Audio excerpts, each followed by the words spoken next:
Entre les murs imposants d'une cité en exil, une rumeur glaçait le sang de ceux qui l'entendaient.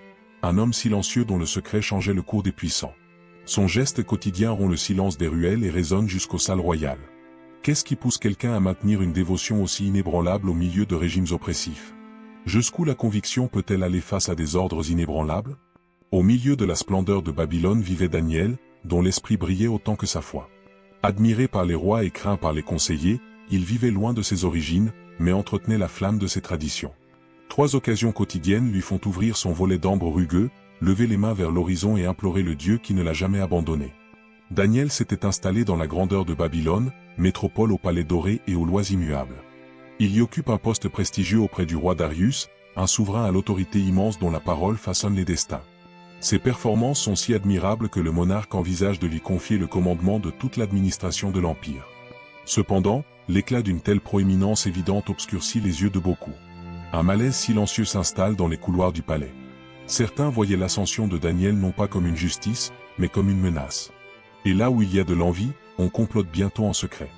Alors que certains reconnaissaient en Daniel un exemple d'intégrité, d'autres n'y voyaient qu'un obstacle gênant. Ils connaissaient bien sa fidélité, non pas au trône, mais au Dieu qu'il vénérait, en secret et en public, sans peur ni déguisement. 3 fois par jour, comme une horloge sacrée, il tournait en rond dans la prière, fidèle à ce que même les menaces du monde ne pouvaient faire plier. Poussés par la jalousie et des intentions voilées, ces officiers imaginèrent un piège insolite. Ils se rassemblèrent devant Darius avec des paroles rusées et des sourires vernis. Ils proposent un décret qui place le roi au centre de toute dévotion pendant un mois entier. Aucune prière ne sera adressée à une divinité ou à une personne autre que le souverain lui-même. La signature royale scelle le destin de tous sauf d'un. Daniel écouta le nouvel édit, sans hésiter, resta exactement comme avant, ouvrant sa fenêtre, s'agenouillant et élevant sa voix vers le ciel, même si le châtiment l'attendait dans l'ombre. Avec la brise de l'après-midi qui passe à travers les fissures de sa maison, Daniel garde sa routine intacte. Il s'agenouille devant la fenêtre ouverte, sans crainte, comme il l'a toujours fait.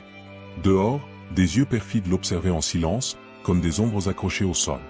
Au bon moment, les conspirateurs agissent, ils saisissent l'instant et se précipitent au palais pour annoncer la nouvelle. Lorsque Dario entendit l'accusation, il sentit le poids de la tromperie s'abattre sur lui. L'homme en qui il avait le plus confiance avait été pris dans un piège signé de sa propre main. Mais même son autorité suprême ne pouvait défaire ce qui avait été décrété. Les règles des Mèdes et des Perses étaient inflexibles, inébranlables, même pour un roi. Accablé de culpabilité, Darius n'a pas le choix. Il ordonne que Daniel soit jeté dans la fosse aux lions, scellant sa sentence d'un espoir désespéré, que le Dieu qu'il servait si loyalement le délivre de cette fosse. Lorsque la nuit tomba sur Babylone, Daniel descendit dans le domaine de la bête, mais il n'était pas seul. À l'intérieur de la grotte, des yeux jaunes scintillent dans l'obscurité.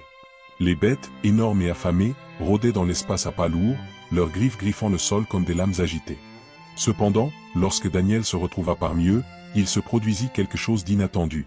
Un silence presque sacré s'installa. Sans trembler, il se tient debout. Ses paroles chuchotées semblaient traverser la nuit comme des torchers allumés. À l'attaque succède le calme. Les lions, autrefois terrifiants, se reposaient maintenant autour de lui, comme si une force invisible avait dompté leur nature féroce. La menace s'était transformée en une veille silencieuse. Pendant ce temps, au palais, le sommeil abandonne Dario.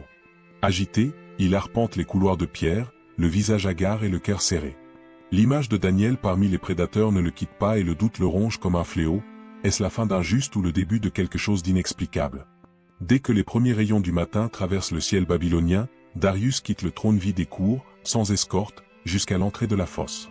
Son cri résonne dans la pierre, une voix tremblante, pleine d'espoir et de crainte. « Daniel, serviteur du Dieu vivant, es-tu là ?» Du fond de l'abîme, une réponse inattendue émerge, ferme, sereine, intacte. « Votre Majesté, mon Dieu a envoyé son ange. Les bêtes n'ont pas pu me toucher. » La foi avait résisté à la mort. La fidélité avait vaincu le décret. Le soulagement dans les yeux et la honte dans la poitrine, Darius ordonne qu'on enlève Daniel immédiatement. Pas une égratignure ne marquait sa peau. C'est comme si l'odeur de la mort ne l'avait pas approché. Sa confiance avait été un bouclier. D'un geste qui scella le sort des menteurs, le roi rendit la justice. Ceux qui avaient comploté contre l'innocent connaissaient désormais la même tombe, mais sans le même soutien. La vérité rugit enfin plus fort que les lions. Cette fois, aucune pause ne fait taire les rugissements. Lorsque les conspirateurs sont jetés dans la fosse, les lions, qui ont retrouvé leur fureur naturelle, n'hésitent pas. Leur sentence est rapide et leur fin inévitable. Ce qui avait été prévu comme un piège s'est transformé en épreuve. Témoin d'une délivrance impossible aux yeux des hommes, Dario ne se tait pas. Il rédige un nouvel édit, scellé du sceau royal, qu'il diffuse dans tous les territoires sous sa domination. Il y déclare clairement que le Dieu de Daniel est digne de crainte et de respect, car il a démontré un pouvoir plus grand que n'importe quel décret ou roi. Le courage de Daniel, alimenté par une confiance inébranlable, était sa protection. Ce ne sont ni les murs, ni les épées, ni les alliances humaines, c'est la foi silencieuse, vécue avec constance, qu'il a gardée au milieu de sa proie. Ainsi, même loin de chez lui, sa fidélité a non seulement sauvé sa vie, mais a transformé le cœur d'un empire. L'histoire de Daniel nous rappelle que la fidélité, même lorsqu'elle est coûteuse, ne passe jamais inaperçue. Quand tout semble contre vous, tenez bon, la vraie foi transforme même l'impossible. Partagez ce message avec quelqu'un qui a besoin de courage aujourd'hui. Et continuez à nous suivre pour d'autres histoires qui renforcent l'âme et inspirent le cœur.